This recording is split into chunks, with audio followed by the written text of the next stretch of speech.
So hi again, everyone. So earlier on, I mentioned about vlogging in the New Winton area to investigate how far pre-spring wild garlic, wild leek, and also ground elder have come so far, which I'm expecting by spring, like maybe the last week in February, early March, that at least we'll start to get things like wild garlic, maybe the early leaves, and by April, late March, April, they'll be a lot larger. Same with the leek and ground elder. But the pre-spring is more like to help to identify and see what these plants are like when they're young. However, one of the best places to examine this is in the New Winton woodlands, but also the overall New Winton area. Behind me is the New Winton Estate, which part of the New Winton woodland is a part of. I'm sure that I don't know if I don't know the name of the lord or the whoever aristocrat that owns the land, and probably his name is actually New Winton. I don't know. I'll have to investigate at some point in the future. But behind me is the actual estate. It's used for private functions. So they have, as you can see, assault course. They've got events happening behind the fence. This is the public path that people can walk to go to various areas, like to Pencaitlin or Ormiston, going that way and going up that road. Going up that road is where we want to go to the foraging ground, hopefully for ground elder and wild garlic. I'm not certain there's much wild leek up there, but this is where I'm heading. But I wanted to see the Winton Estate. Well, it's used for private function at the moment, but this is what it looks like. Yes, there you go. But as I said, it's a private place, so they have events where people or organizations book to do assault courses and fun stuff. It can be a bit on the price side, but nonetheless, it's quite popular with business organizations. So as you can see, the Winton, and they do private and corporate hospitality, outdoor activities, 4-star self-catering, farmhouses, private access only. Yes, so it's the Winton Castle. There you go, Winton Castle. Yeah. So I won't be going inside, but just to take you at the gate, it's quite impressive. I like the gate. I like the look. You know, it's very nice. And that's what it looks like. Very nice place. Yeah. So the Winton, I would imagine, well, my guess, I think better historians might give me good tips about the history of the Winton and this area, but I'm sure it covers all the New Winton area. But obviously people live in the area now, so land as over time have been sold off to people to live and so forth, and there are maybe privately owned land still for agriculture and so forth. But this area is used for fun activities, recreational activities and so forth. As you can see, it's pretty big. It looks small from, well, actually it looks big just now by looking at it from this main gate, but beyond what you can see is more land. So trust me, it's pretty big. Yeah, so just imagine people engage in fun activities in this region. They've got so much ground for all sort of like trial courses, shooting, all sort of assault courses, and just fun stuff. So yes, and you would imagine that there's so much activities happening in the country region, but yes, because they've got the space for it, and that's the beauty of it. They've got the space for all these fun stuff, which cannot be done in cities. There is no space in city for fun stuff like what East Lothian can offer in the case of the New Winton Castle. Yes, so this is just the view of it. Yeah, so I don't have any event going to, so I can't venture up on the ground. So I just, yeah, but I take you to the foraging ground. But I just wanted to see this just to give you context. So when I talk about the New Winton woodlands, New Winton area near Trinent, then you can start to see it's part of ownership, land ownership of, I don't know if it's the Winton families. That's what I want to believe. That's what they call our Lord something, or some gentleman, or whoever, or gentle lady, or not gentle lady, or a lady or something. I don't know about the history of the family, but in the context of land ownership in Scotland, you'd have to think about a family owning the Winton area, and this would be maybe in the past the seat of the whole of the residents of these people who own the land, the New Winton region all around. Yes. Yeah, this is not unusual in many countries, and I'm sure in colonial time and even pre-colonial time, before Britain started venturing upon various parts of the world, conquering, people were given land by the king for special reason, or people just buy property by various means through business and commerce, whatever. But it so happened that this region all around used to belong to this family. I'm sure most of it still is private property, and when you start to venture along the side roads, you start to see private property for farming and so forth. Either they lease the land or they own the land and use it. And in this case, they use it for assault courses. So we'll go up to the foraging ground just now to check on these wild products. But I just stop here to give you the context of the area and maybe how it come to be called the Winton, New Winton, because of the Winton family. And I think that's the crest with the lion, and I don't understand what any of it means, but normally it signifies some family, clan, whatever the case may be, some attachment to ownership and their signature via special patterns or insignia or whatever, yeah. But it's really nice, and the sun is shining, and it just gives this nice, well, it's a castle pretty much. Beyond this is just the gate. Where is my castle? Where is my castle? People, do you have a castle? Tell me about it. Hi everyone. So this vlog now focuses on identifying wild garlic. That is, identifying wild garlic. So we're still in the New Winton area on the Winton Estate.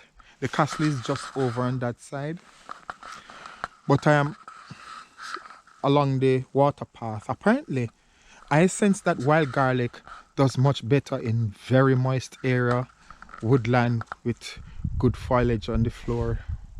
So this is ideal for wild garlic. I'm sure other people might identify other areas that is good for wild garlic, but I always find them in very moist areas, near water supply, below trees. Yeah, so I cannot see any wild garlic from here. But remember, the idea is now to identify pre-spring, the shoot, the small plant shooting up from the ground, and that can give an indication that yes, wild garlic is on the way. Bear in mind that in various parts of the UK, and even in Scotland, and even in East Lothian alone, you might have early wild garlic and late. So it means that in some areas they come up a little earlier, but they die out earlier. So they come up by the first week in February, at least the first pickings of it, the first harvest, which the leaves would be about medium size, I would guess. But technically looking at March, but sometimes they are early, coming into April. But in other areas, they are not ready until mid-March. So in the region where it comes up in February, by This by May they all flower and start to die off, but the late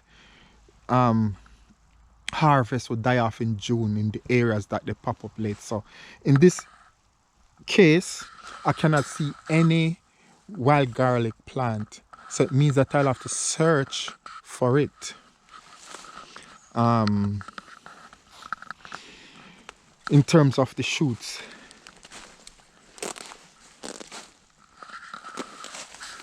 Here we go. Look at this.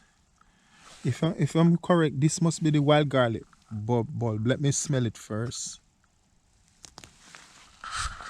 Yes, it is wild garlic bulb. So yeah, I did a previous vlog in Little France Park wherein the wild leek bulbs were at the surface and the wild garlic ones are further down. But in this case, I can see some at the surface too. Maybe because of where it's located. In terms of translation from English to Oynish, wild garlic is translated as vuminji. Wild garlic is translated as vuminji. Yes. So if I use interchangeably from wild garlic to vuminji, it's pretty much the same thing. So here are the vuminji buds. Bulbs rather. They're quite tiny at the moment. So, and you see these small shoots? Look at that. They're so tiny. They're so cute. They're like, oh, they're like baby stuff. They're so cute, eh? It's like, oh, can I eat that? It's like sacrilege to eat them. It's like, they're so tiny.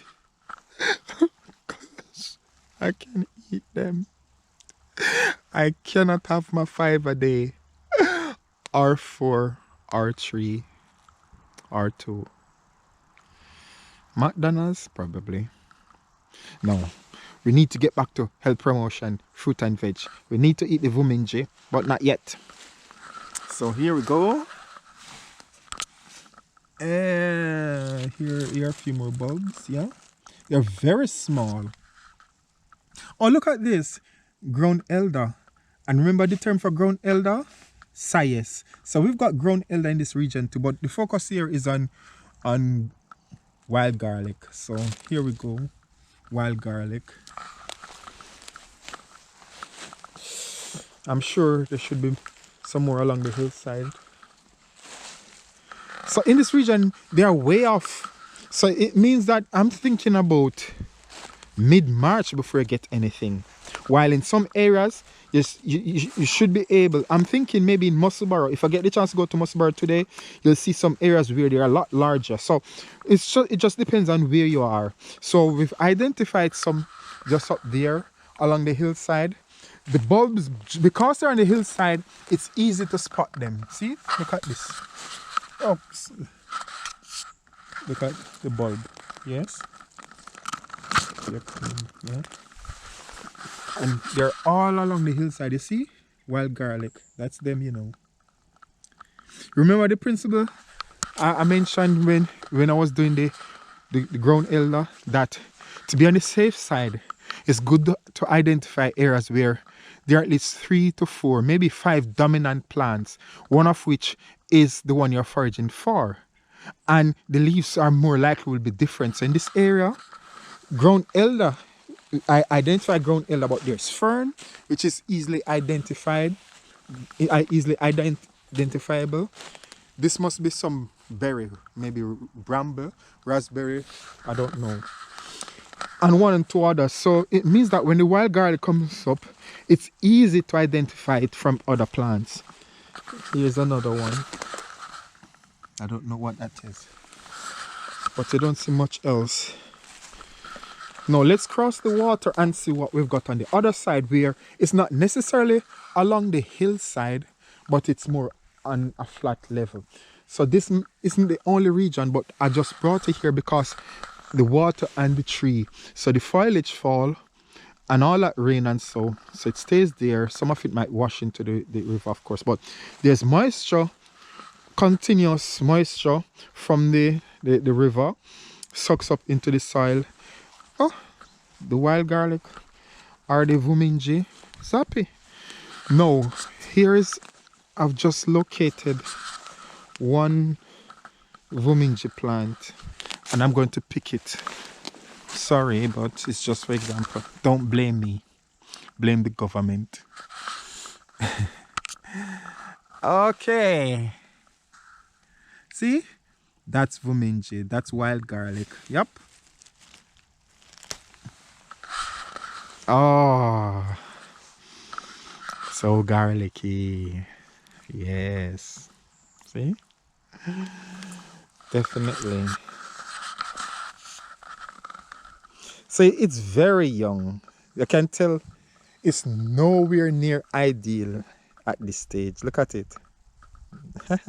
So let's continue on the other side of the water, yes? Okay, let me not get washed away and then someone will have to find me down by the sea and stuff, and then they said the black man cannot swim and all sort of stuff, and they said he's from Jamaica and he cannot swim with all the water around him. What am I mumbling about? People, don't listen to me rambling about. But right, back to the wild garlic. So where are they? As predicted, here they are. Wild garlic. They're very young at this stage. But that's the thing. See, they're coming up around to me.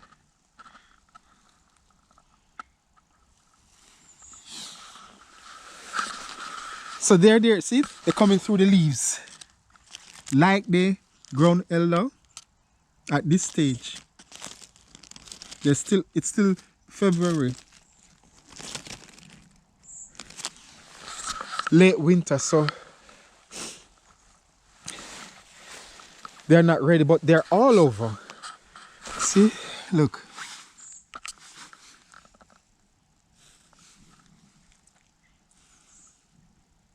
And you can tell start to pierce through the ground at this stage. And the reason for this is that the bulbs are in the ground. So they grow the flower and the flower help to produce the next year's crop. But also the bulbs remain in the ground, which means that they themselves produce shoots for this spring, which it's doing just now. Look, see? Shoots. Here we go. Let's move this. Yeah. Oh, look at this cluster. No, notice you've got this cluster here of about one. Let me not even bother to count. I'm sure there is at least 18 to 20 different plants. So that means you've got the bulbs under the ground, yes? So when they grow now, they grow up to this height and they become a big shoot, big bunch. So it means that when you cut off the leaves and leave the bulbs in the ground, one big bunch like this can fill a Tesco bag, pardon me, or the normal supermarket bag, just one bunch. Because in an area like this, which is quite lush and filled with nutrients from the autumn leaves, moisture and all that, it's a done deal that they're going to flourish. Yeah. And if we were to go further up the hillside, they're littering. The shoots are littering the hillside. It's just everywhere. Everywhere. Look. So picture this. All of this along the hillside. As far as you can see. Very small ones. As you can see, they're very tiny. Very tiny. To larger ones. What this means is they come into season at different times for harvesting. So the very tiny ones would come in later, and the larger ones would be the first pickings. So by March, early spring, you get the early pickings, which means that there'll be more leading up till June. By June, they're not useful because then their flower and the flower die off and they start losing the nutrients and start to get yellow and slimy and not attractive. Period. Okay, let's look at it. So let's move this rock. Here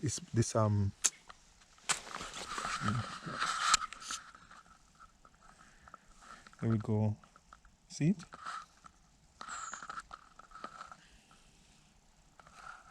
Let's see if we can get a closer look at the soil. So you can see how rich it is. Look. This is rich soil, you know. Rich. It's not farmed, it's just left to do its own stuff.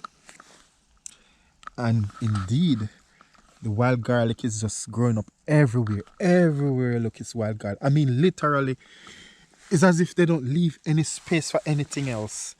And this is good because when you're foraging, you're guaranteed to be on the safe side picking wild garlic.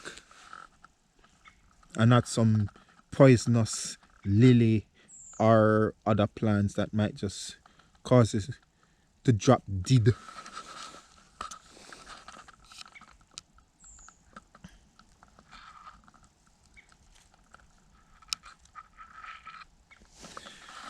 Okay, yeah, so let me see if I can go further up the hillside without sliding down and rolling over into the water and go swimming with the fishes. There is no fish in the river here. But if it was, that would be wild garlic and jerkfish. Isn't it? You wouldn't blame me, would you? Nah. But unfortunately, there's no fish here. Oh. Okay, let me hold on to this tree before... Okay, so we've got some more right along the hillside, see? They're all over. It's the bulbs. And it's good because when you start to see the bulbs, you know you're in the right place for wild garlic. Like the wild leek from the Little France Park that have the bulbs on this at the surface, you get some of the wild garlic that have surface bulbs, but most of them, as you can see in this case, they are deep beneath the ground. You cannot see anything like these ones, and this is pretty much the case for most of them. So the bulbs are under the ground, and it means that I want to believe it gives them more advantage in terms of drawing nutrients from the ground. Maybe that's why they're larger, I don't know. Or maybe wild leek just grow as it is. Maybe that's its feature, to grow that slender. But it's very potent, wild leek. No, I don't mean poisonous. It's just it's got such a strong flavor. I did mention when you're cooking wild leek, using to make soup, you have to soften it. For the Scots, they might probably, or British, they might use single cream to soften it. For people from the Caribbean who are not into the cream stuff, and maybe most people from Africa are so not into the much cream and all that, it will be coconut milk or coconut cream instead of the cow's milk cream. Yeah, so, but either would do just fine. Here we have some more here. Let me see if we can pick. Let me see if I can get a bulby bit. I can't pick off. Let me see one bulb. Where's one with bulb? Bulb. I have to go to the hillside to find the bulbs. Okay.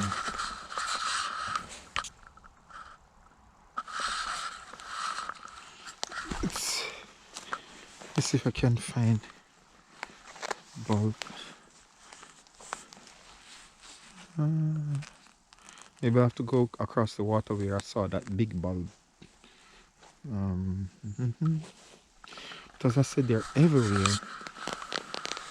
Everywhere. Even have to move this.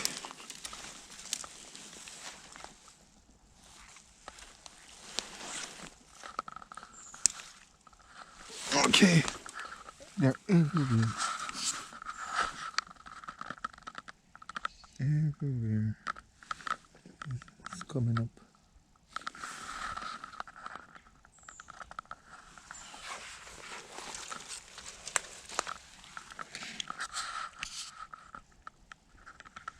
Here's a bulb.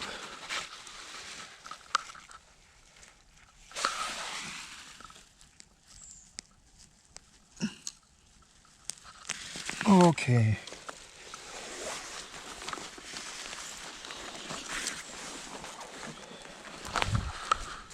Okay, so the difference, you can see the difference between it and the wild leek. So go into the walking gospel forage playlist, and you should be able to see the wild leek, pre-spring wild leek, surface bulbs. They are big, but the root, it's mainly the root. As I see in this case, there's just so much more top root, and it goes way down, and it anchors the plant a lot better than do the wild garlic. Look at it. Go along the. Let me see if I can. Look. Yep. So no, one recommendation is, and this is, I would say, true throughout the UK. You see, the chances are you've got people who forage. When they forage, they even take up the bulbs. It's a no-no. When foraging for wild garlic, it's always recommended that you leave the bulbs for the next harvest. Because if you go into a region and you take up all the bulbs, that's all the plant gone, because then they can't get to grow and flower. But if you leave the bulbs, at least you guarantee another harvest the following year, because the bulbs just grow back during spring. Yes? So this is important. Yeah, the bulb. So you don't touch the bulbs. You leave them alone. Peeps, leave the bulbs alone. If you want bulbs, you go to B&Q and buy a bulb. Yep. So yeah, that's it.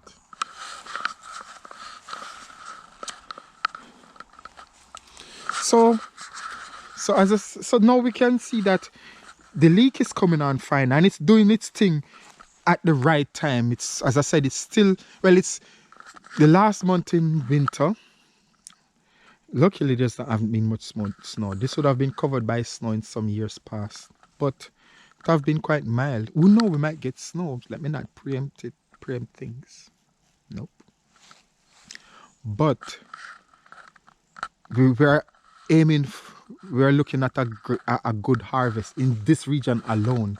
This is just one part of the bank. Just look further down. And in this area, there are other regions with wild garlic. So there are options, plenty of options. But do not harvest the bulbs. Leave the bulbs. Else after we turn a bulb police on you. You don't want that. Right? So finding the wild leek will be difficult, but I'm going to take you to another location where you've got wild leek, but on the estate this time. I am going to take you on the estate where the castle is from the back end. Can you imagine? Yeah. It's going to be amazing. So there's another wild garlic patch that I'll take you to. There are many, but I want to take you to one on the estate, because the estate is very beautiful. They do keep the place quite nice in this region, and it's good for timber, this place. Yeah. So, shall we go off to the castle? Yes. Part 2 of this vlog.